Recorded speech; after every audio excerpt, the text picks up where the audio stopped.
Bismillahirrahmanirrahim.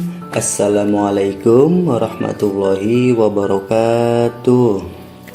Halo, apa kabar anak-anak hebat? Semoga semua dalam kondisi sehat dan semakin semangat dalam belajar. Mari kita awali pembelajaran kali ini dengan berdoa agar kalian dimudahkan dalam belajar dan mendapatkan ilmu yang bermanfaat. Sikap berdoa. A'udzu billahi minasyaitonir rajim. Bismillahirrahmanirrahim. Raditu billahi rabba wa bil islami dina wa bi Muhammadin nabiyyan wa rasula. Rabbi zidni ilma warzuqni fahma. Amin ya rabbal alamin. Sebelum memulai pembelajaran pada video kali ini, Bapak akan menyampaikan tujuan pembelajaran pada materi kali ini. Tujuan pembelajaran pada materi beriman kepada Rasul-Rasul Allah adalah setelah mengikuti kegiatan pembelajaran, kalian dapat 1.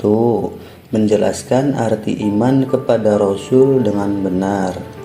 2. Menyebutkan sifat-sifat Rasul dengan benar. 3. Membuat karya poster tentang keteladanan sifat Rasul Siddiq, amanah, fatonah, dan tablik dengan baik. Yang keempat, menjelaskan tujuan diutusnya Rasul dengan benar. Yang kelima, meyakini adanya Rasul Allah. Dan yang terakhir, menunjukkan sikap berani, jujur, dapat dipercaya, dan cerdas. Nah, sekarang mari kita mulai pembelajaran beriman kepada Rasul-Rasul Allah.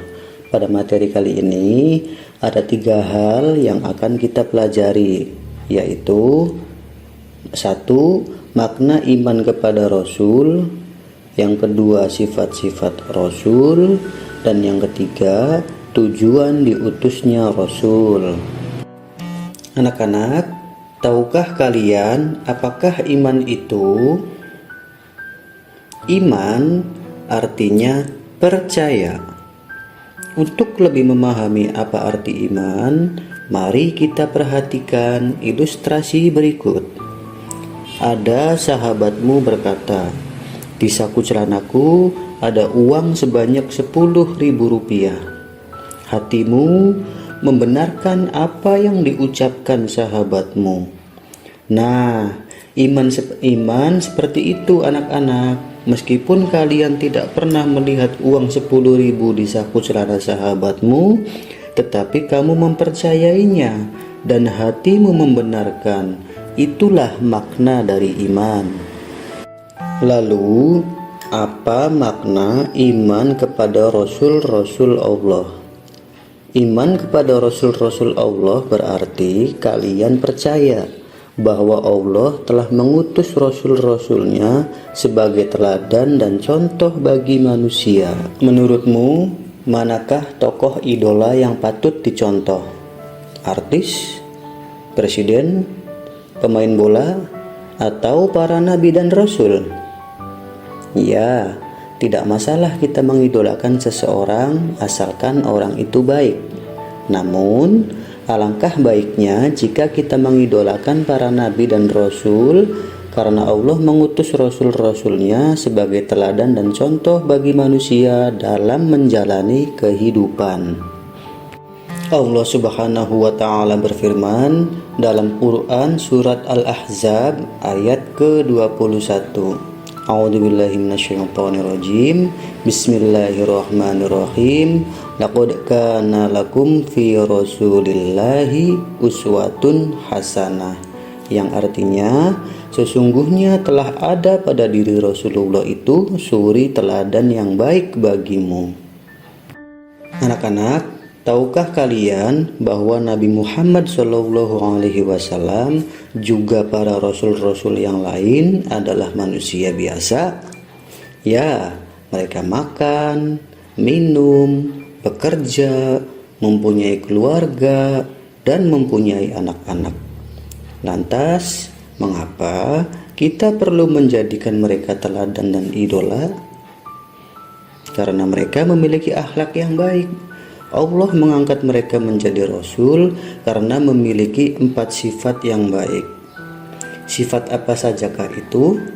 Ayo kita belajar tentang sifat-sifat rasul. Allah mengangkat seseorang menjadi rasul karena memiliki 4 sifat yang baik. Tahukah kalian apa sajakah 4 sifat baik yang dimiliki rasul? Ayo bermain tepuk sifat-sifat rasul.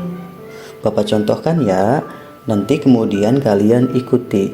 Tepuk sifat wajib bagi rasul: sidik, jujur, tabligh, menyampaikan, amanah, terpercaya, fatonah, cerdas. Tepuk sifat mustahil bagi rasul: kizib, dusta, kitman, menyembunyikan, khianat, berkhianat, baladah, bodoh. Anak-anak, tahukah kalian apa arti sifat wajib bagi rasul? Rasul memiliki 4 sifat wajib, artinya 4 sifat tersebut harus dimiliki oleh para rasul. Apa sajakah 4 sifat wajib bagi rasul itu? Ya, seperti kita telah mainkan tadi pada game tepuk-tepuk sifat rasul, 4 sifat rasul yang wajib yaitu yang pertama sidik, yang artinya jujur, yang kedua tabligh, yang artinya menyampaikan, yang ketiga amanah, yang artinya dapat dipercaya, dan yang keempat yaitu fatonah, yang artinya cerdas. Kebalikan dari sifat wajib bagi rasul yaitu sifat mustahil. Anak-anak, apa arti sifat mustahil bagi rasul? Sifat mustahil bagi rasul artinya sifat yang tidak boleh dan tidak mungkin dimiliki oleh para rasul. Apa sajakah sifat mustahil bagi rasul? Ya, kita juga sudah memainkannya tadi ya, saat bermain tepuk sifat-sifat rasul. 4 sifat mustahil bagi rasul yaitu kizib, yang artinya dusta atau bohong, kitman, yang artinya menyembunyikan, khianat, yang artinya berkhianat, dan baladah, yang artinya bodoh. Anak-anak, apa yang bisa kita lakukan setelah mengetahui sifat-sifat rasul? Ya, kita bisa meniru sifat-sifat wajib bagi rasul dan menghindari sifat-sifat mustahil bagi rasul. Bagaimana caranya? Caranya dengan selalu berucap dan bertindak dengan benar, berani karena benar, menepati janji, menjaga titipan, dan rajin belajar, sehingga kelak kalian akan menjadi orang yang bermanfaat dan berguna bagi nusa dan bangsa. Amin, Allahumma amin, ya Rabbal alamin. Anak-anak, ada berapa ya jumlah nabi dan rasul? Lantas, siapa saja mereka? Ayo kita lanjutkan belajar tentang nabi yang wajib diimani.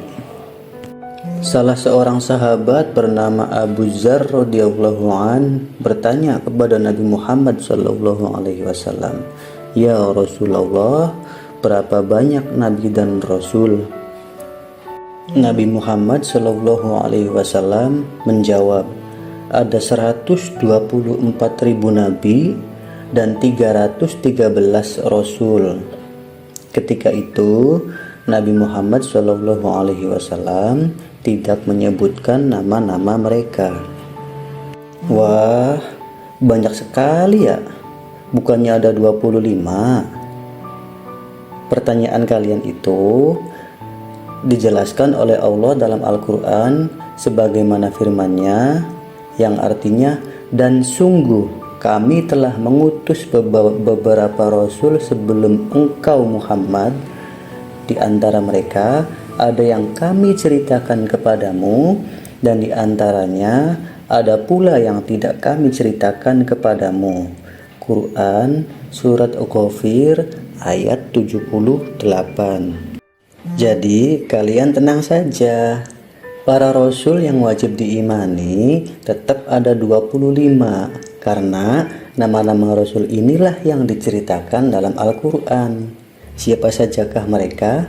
Ayo kita nyanyikan yuk dengan menggunakan lirik balonku. Adam, Idris, Nuh, dan Hud, Soleh, Ibrahim, dan Lut, Ismail, Ishak, Yakub, Yusuf, Ayub, dan Syuaib, Musa, Harun, Zulkifli, Daud, Sulaiman, Ilyas, Ilyasa, Yunus, Zakaria, Yahya, Isa, akhirnya Muhammad.